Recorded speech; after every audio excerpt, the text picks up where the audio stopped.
तो सबसे पहले ध्यान देने वाली बात यहाँ पर ये है कि जितने भी सिंपल टेंस है यानी present indefinite tense, past indefinite tense और फ्यूचर इंडेफिनिट टेंस, इसमें जो है कॉमन क्या है, यहाँ पर वर्ब का फर्स्ट फॉर्म लगेगा, यहाँ पर भी वर्ब का फर्स्ट फॉर्म लगेगा और बाकी सब सब्जेक्ट प्लस ऑब्जेक्ट ये सभी सेम रहेंगे। लेकिन यहाँ पर जो पास्ट टेंस है उसमें ना वर्ब का सेकंड फॉर्म लगेगा।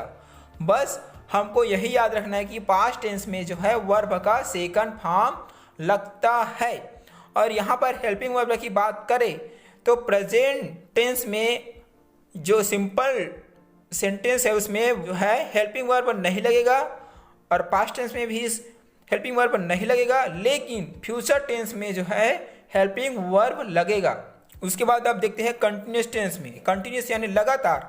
तो यहाँ पर जितने भी सेंटेंस कंटिन्यूस के अंतर्गत आएंगे यानी प्रेजेंट कंटिन्यूस, पास्ट कंटिन्यूस और फ्यूचर कंटिन्यूस, इसमें वर्ब के अंत में आईएनजी लगेगा। उसके बाद यहाँ पर देखेंगे परफेक्ट टेंस में, तो परफेक्ट टेंस में जो है इसमें सबसे कॉमन बात क्या है कि इसमें जो है वर्ब का थर्ड फॉर्म ही लगेगा।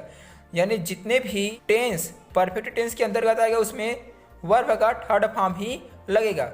उसके बाद देखते हैं present perfect continuous, past perfect continuous और फ्यूचर परफेक्ट कंटिन्यूस। इसमें क्या होगा, सभी में क्या लगेगा, यहाँ पर बीन और बीन यहाँ पर देख सकते हैं ये सभी कॉमन है। और यहाँ पर कंटिन्यूस का वर्ड आ रहा है इसलिए यहाँ पर वर्ब में आईएनजी लगा है। ये देख सकते हैं आप, जो वर्ब है उसमें आईएनजी लगा है, इसमें भी वर्ब में आईएनजी लगा है और इसमें भी वर्ब में आईएनजी ही लगा है। तो चलिए जानते हैं कि हम इसे कैसे याद करेंगे, क्योंकि यदि हमको फार्मूला याद हो गया तो जितने भी टेंस से संबंधित क्वेश्चन है हम उसको आसानी से सॉल्व कर सकते हैं। जो टेंस है उसमें ना सब्जेक्ट सबसे पहले होगा। हम अभी नेगेटिव और इंटरोगेटिव की बात नहीं कर रहे हैं, इसलिए हम उसको दूसरे वीडियो में बात करेंगे। तो इस वीडियो में हम टेंस को कैसे समझ सकते हैं उसी के बारे में अभी ज़्यादा फोकस कर रहे हैं। तो आपको ध्यान रखना है कि जितने भी टेंस जो है उसमें ना सब्जेक्ट सबसे पहले होगा, उसके बाद हेल्पिंग वर्ब होगा, उसके बाद वर्ब होगा, उसके बाद ऑब्जेक्ट होगा। तो हम जो है सबसे पहले याद करेंगे कि प्रेजेंट टेंस में सबसे पहले सब्जेक्ट प्लस वर्ब का फर्स्ट फॉर्म, ये तो सिंपल है। उस कंटिन्यूस में आ जाएगा इस एम आर, उसके बाद परफेक्ट में हैस या है, उसके बाद फिर से परफेक्ट कंटिन्यूस में हैस या है, लेकिन इसमें बीन। तो सिर्फ हमको हेल्पिंग वर्ब को याद करना है। उसके बाद टेंस का फार्मूला है, हम उसे आसानी से अरेंज कर सकते हैं क्योंकि ये सभी हमको पहले से पता है। तो सिर्फ हमको हेल्पिंग वर्ब बस याद रखना है। तो इस प्रकार से हम अब पास्ट टेंस का भी जो भी फार्मूला है हम उसे याद करेंगे। तो सबसे पहले पास्ट टेंस में जो हेल्पिंग वर्ब नहीं लगेगा, मैं आपको बताऊंगा कि हेल्पिंग वर्ब कब लगेगा। आपको याद रखना है कि वर्ब का सेकंड फॉर्म लगेगा, यानी पास्ट इंडेफिनिट में वर्ब का सेकंड फॉर्म लगेगा। उसके बाद कंटिन्यूस में क्या लगेगा, वास या वेयर। उसके बाद परफेक्ट में हैड, ये तो हैड सभी के साथ लगेगा। और परफेक्ट कंटिन्यूस में क्या लगेगा, हैड के साथ बीन।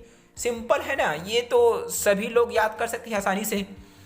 हेल्पिंग वर्ब बस चेंज होता है तो हमको सिर्फ हेल्पिंग वर्ब बस को याद रखना है। अब चलते हैं फ्यूचर टेंस की तरफ। तो सबसे पहले जान लेते हैं कि फ्यूचर इंडेफिनिट टेंस में हेल्पिंग वर्ब क्या लगेगा। यहाँ पर सेल या विल लग जाएगा। उसके बाद फ्यूचर कंटिन्यूस टेंस में सेल या विल के साथ बी लग जाता है। तो उसके बाद फ्यूचर परफेक्ट में लग जाएगा सेल या विल। ये तो सभी सेम है ना, shall will shall will shall will. तो इसमें सिर्फ आपको याद रखना कि कंटिन्यूस में बी लग जाएगा, परफेक्ट में हैव लग जाएगा और परफेक्ट कंटिन्यूस में हैव बीन। इसी बस आपको याद रखना है। आप सिर्फ हेल्पिंग वर्ब को याद करके जितने भी टेंस से रिलेटेड क्वेश्चन है आप उसको आसानी से सॉल्व कर सकते हैं।